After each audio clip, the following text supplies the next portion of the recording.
All right, to wrap up this lesson on 1.3, I have a few examples of how to put in different kinds of expressions in your polynomials or rational functions or whatever kind of function equations you've got.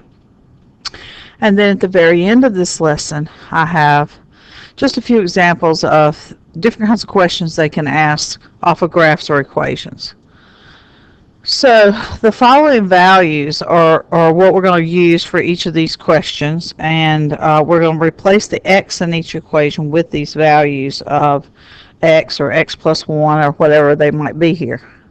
And some of these values are being done to the whole function, and some of them have been plugged in for x. So our first one is a linear equation, and we're going to take out the x in this problem and put in different values for it. So in part A, it asks us to plug in negative x for the x. So that means take out the x that's already in the equation and plug in negative x.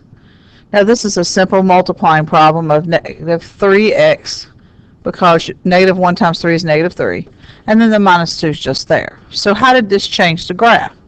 Well, as you can see, it changed the slope. It didn't change the y-intercept. It now made the graph decrease instead of increasing. It reflected it over the x-axis, like all the times when we have put in different things. You'll be able to see that. And actually, sometimes it reflects over the y or the x, so you might have to graph it to see that that was over the x, because that could be over the y, but it definitely reflected. Now in our next one, we're going to do negative times the function. So it means negative times the entire problem, because it's on the outside, which changes the slope and the y-intercept to our problem. So that is a definite big change to the graph.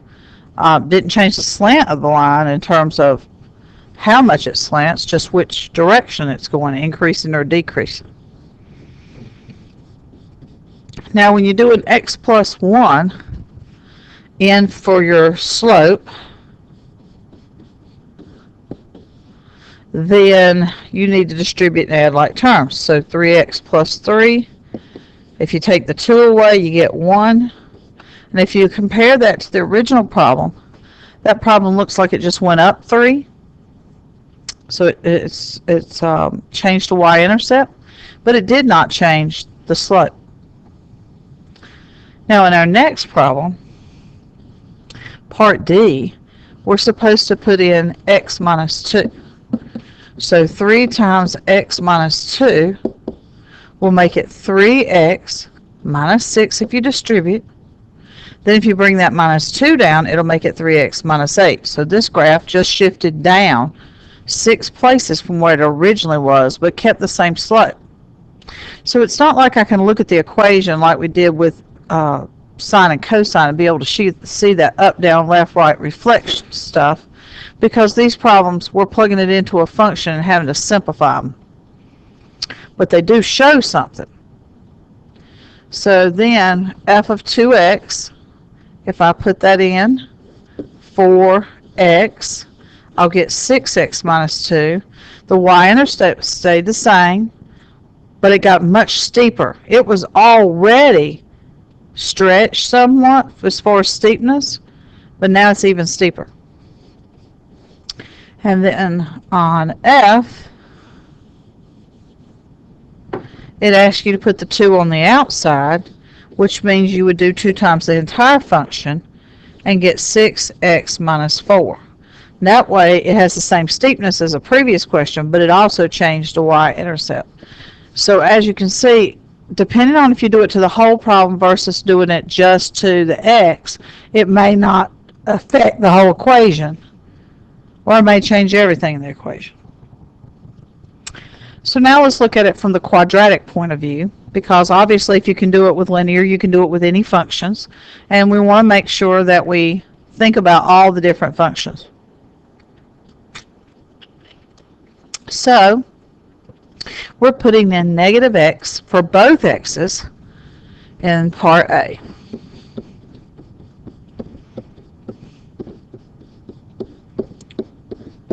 Now make sure you use parentheses around your negatives, because if you don't, they don't work very well. So a negative squared turns out positive, but a negative times a negative is a positive. So this changed two parts of my problem. First of all, well, let me phrase that.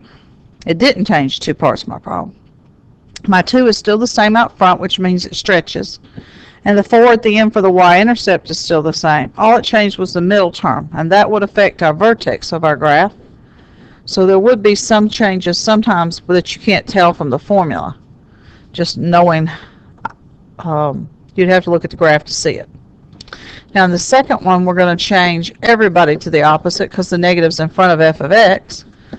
And so, well, that makes the y-intercept change as well as which way the graph is going, because now it's been reflected. But it also kept the same change for the middle. Now in C, we're doing x plus 1. Now this will take a little bit more time because you're putting it into a quadratic. So you got to do this x plus 1 quantity squared, and then minus x plus 1 plus 4. Now some of you may have forgotten how to square parentheses. So let's discuss that. But before we do, I'm going to go ahead and write out my problem. I'm coming back to put in the answer that I get from squaring x plus 1 in this big huge parentheses so that I can distribute and add like terms.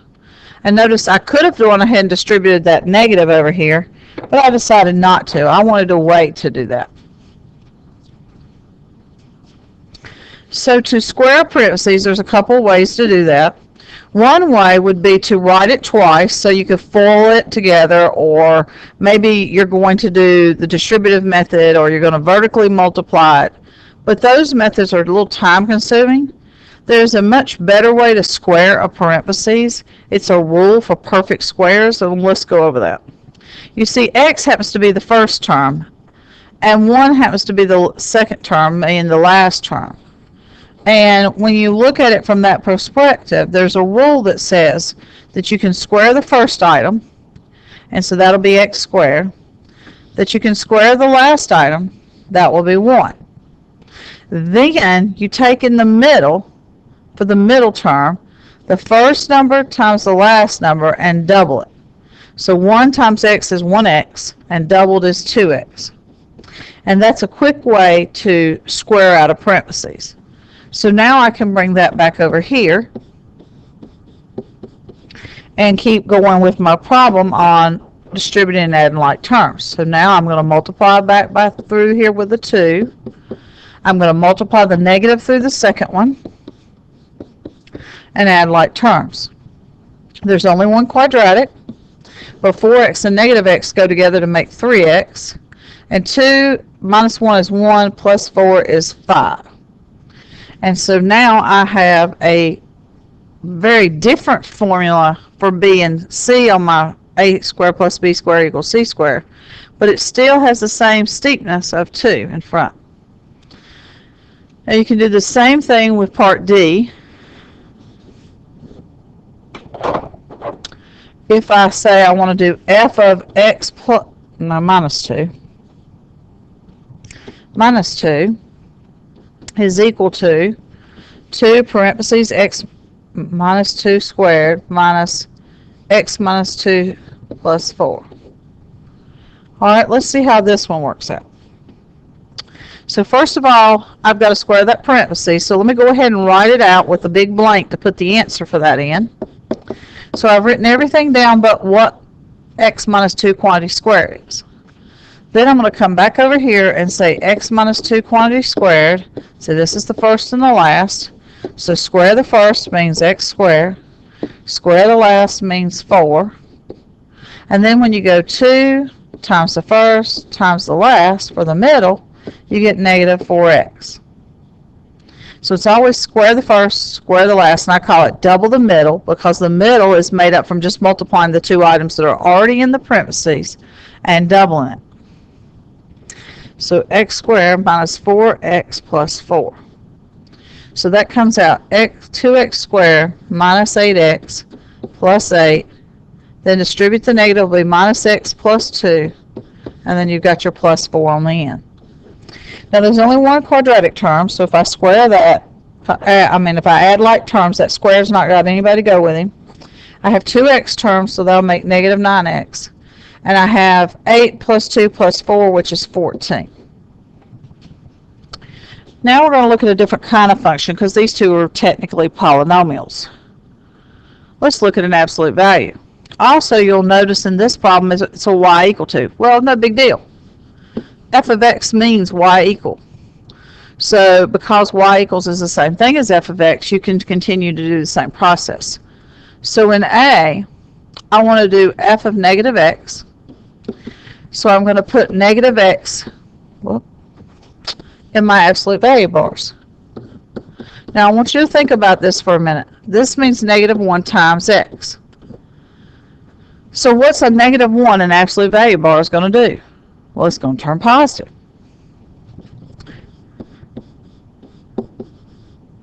And no matter what I put in there, it's going to give me the same answer. For example, if I put 2 in there, negative 1 times 2 is negative 2, but the absolute value is 2. But if I put negative 2 in there, negative 2 times negative 1 is already going to be positive 2, and then taking the absolute value will be 2. So because of that, it doesn't matter if I get rid of that negative. And that's about the only thing you can do on that particular kind of question. If inside of there is take out a negative and throw it away.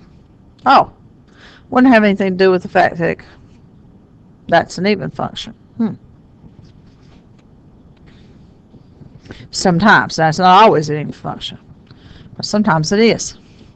Now I'm going to do negative times the whole thing. And when you do negative times the whole thing, you have to do that to everything outside the absolute value. So that's negative 2 absolute value of x plus 3. Now when you're putting in x plus 1 or x minus 2, there's not quite as much as you can do with that. Let's see why. So to put in x plus 1, I would take out the x and put the x plus 1 in the parentheses. Excuse me, not parentheses, the absolute value bars, just like I do when it's parentheses. But I can't work that out because I can't get rid of those absolute value bars. So that's the answer. And in these problems, you'll notice that, like in that first question, in part A, the problem went back to the original problem. It didn't have any changes in the graph. Where in B, it reflected and it changed the y-intercept. Well, in this one, it changed the left-right motion because I put that absolute value in bars with x plus 1. It actually went to the left 1. So if I put in the x minus 2, that's not going to be able to be worked out either, but it did move 2 to the right by putting in that. Now let's look at E. E says put in 2x. So I'm going to say 2, absolute value of 2x minus 3. And again, this will change the stretching and compressing because I put some more in there multiplied together. And last but not least, let's look at F. F says to do, well, it would help if I could get the parentheses going right next to the F. I keep writing it like I'm writing f of x. F says to do 2 times the whole problem. So 2 times the problem of 2 absolute value of x minus 3 is going to double the outside numbers. 4 absolute value of x minus 6. And that changed my problem tremendously in the stretching. It made it stretch even more than it was already stretching. All right, so we have one more of these, I think. We need to look at one with a fraction. So we've looked at one with a grouping symbol, absolute value bars, and if I had a square root or any other grouping symbol, it would do the same. But now we need to look at number 4. And number 4 is asking me to really think about how do you deal with it in terms of fractions, because when you put things to the whole fraction versus putting them on the inside of the fraction, it may be slightly different. So first I'm going to put in negative x in every x position. So negative x here on the top and negative x in the squared part on the bottom. Now that changed my x on the top to negative, but I can't do much about that. but the bottom, it squares out. So the bottom didn't change. And why that would be important is the bottom is all about your vertical asymptotes, and the top may not be affecting very much in your graph that would be important, like vertical asymptotes or horizontal asymptotes, or even specific values that the graph would break at.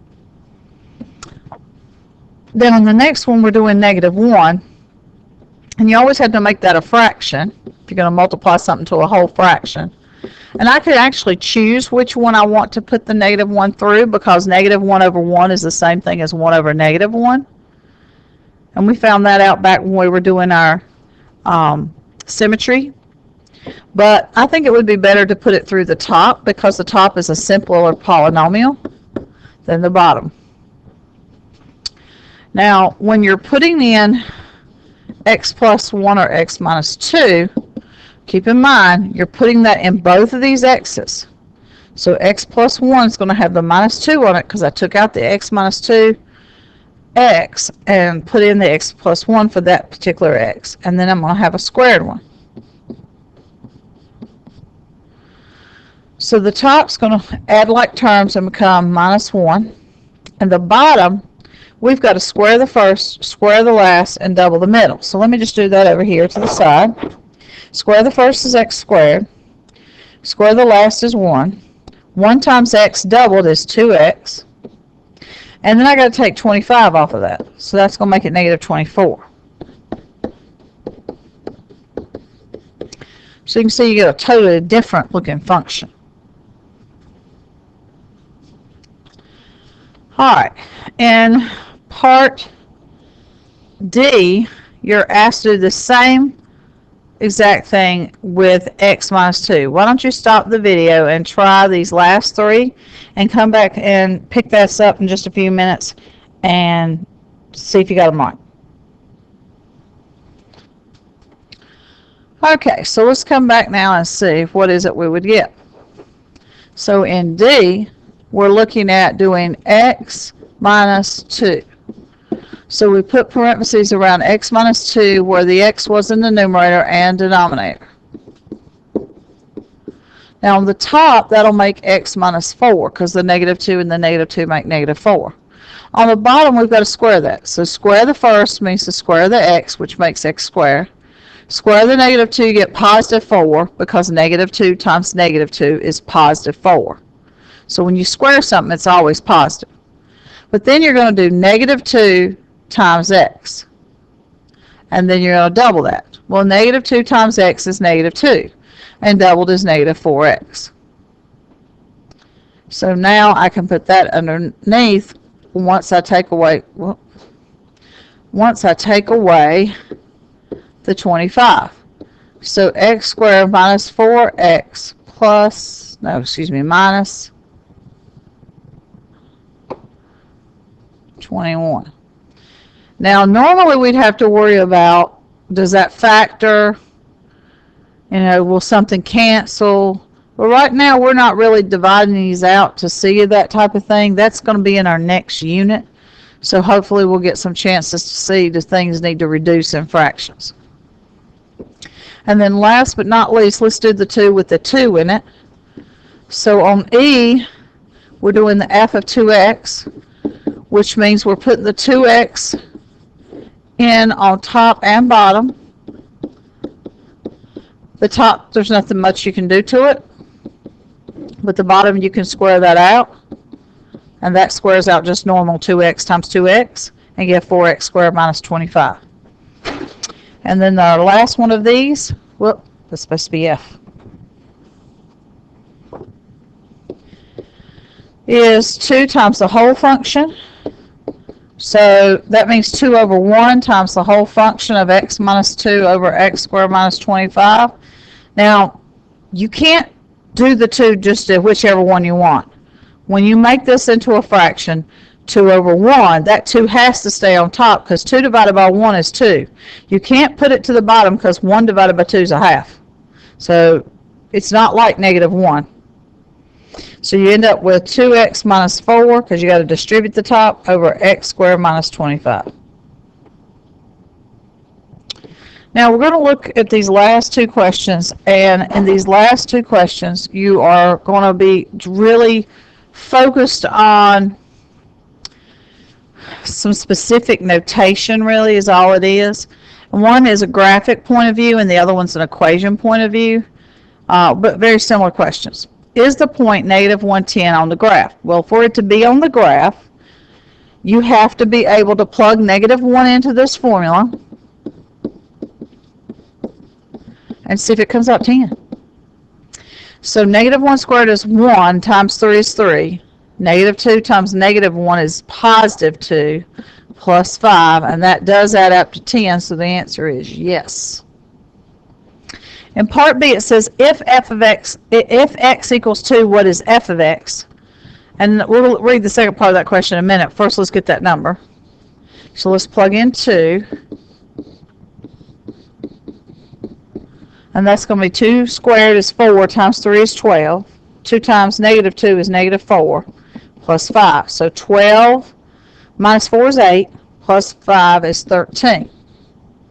So that's the new value of f of x. It says what point on the graph would this of f of x would this represent? Well, it represents the point 2, 13. Now on part C, we're looking at the left part of the question out. So let me fill that in. I think that was supposed to be a 6. So what value of x will f of x be equal to 6? And the key to this one is you might have to go and look this up on your table because you may not have any way of getting that answer by hand right now. So you could go to the table and say what value of x has a 6 next to it in a y column. That would be the best way to work this in terms of x and f of x, because I don't know when I look at this problem 3x squared minus 2x plus 5 equals 6. I have no clue what number that's going to be. I really don't. So I go to the table and look it up. Now we're going to look at this on the calculator because who knows, it says here what points or point are on the graph. Might be more than one.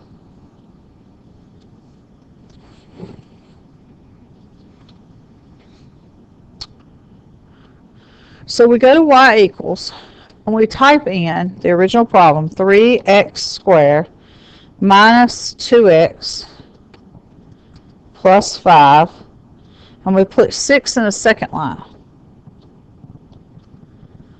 Zoom 6. So first I want to see how many times it crosses. And it crosses twice. Let's see if I can get them both off the table.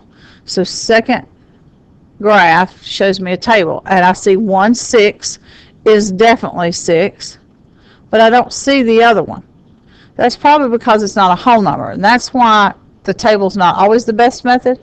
Second count, number 5, enter, enter, enter.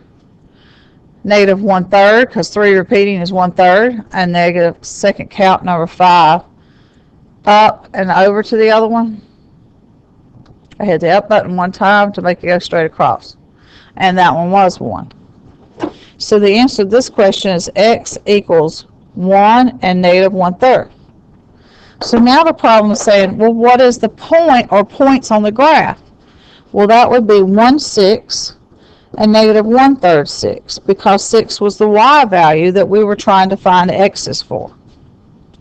And then the last piece of this question says, what are the x and y intercepts? Now remember, x intercepts have 0 in the second position, and y-intercepts have 0 in the first position. So if you plug 0 in this formula, the y-intercept is always the last value of your problem. Because think about it, 3 times 0 squared minus 2 times 0 plus 5 is going to come out 5. So the y-intercept a lot of times is easy to find. Now it's not always that easy, but a lot of times it is, because it's just a number on the end of the problem. But this other one, I have to go back to my calculator. It doesn't cross the x-axis at all. So therefore, it would be no. Well, right. It would be no x-intercepts. All right, I have one more. So find f of 1. So f of 1 is go find the point that x has a 1. And here's the point that has x has a 1. So f of 1 is equal to 0. To find f of negative 3, you go over negative 3 on the x-axis and go find your point, and it happens to be at 2. So negative 3 is equal to 2. And then this next question is kind of interesting. It says, is f of 2 positive or negative? So we go over and find the point on the x-axis and go up and see that it is a positive 2 value, because 2 is 2. And then this last piece is asking you for very specific things. It says, first of all, where is f of x equal to 0? Now that's your x-intercepts. So that would be at negative 1, 0, 1, 0, and 3, 0. So when it says what values of x, you could just list them and say x equals negative 1, 1, and 3. But to say where it is greater than 0 or less than 0, you have to list the values of x that have positive answers. So x equals negative 3 has a positive answer, and x equals 2 has a positive answer for the y's. And then for f of x being less than 0, you're looking for a point below the x-axis where the y value is negative, and that would be where x is equal to 0 because the y value is negative 4. So now you'll be able to finish out this whole entire worksheet on 1.3. You'll need to go back to Canvas and make sure that the whole entire assignment is done by tomorrow.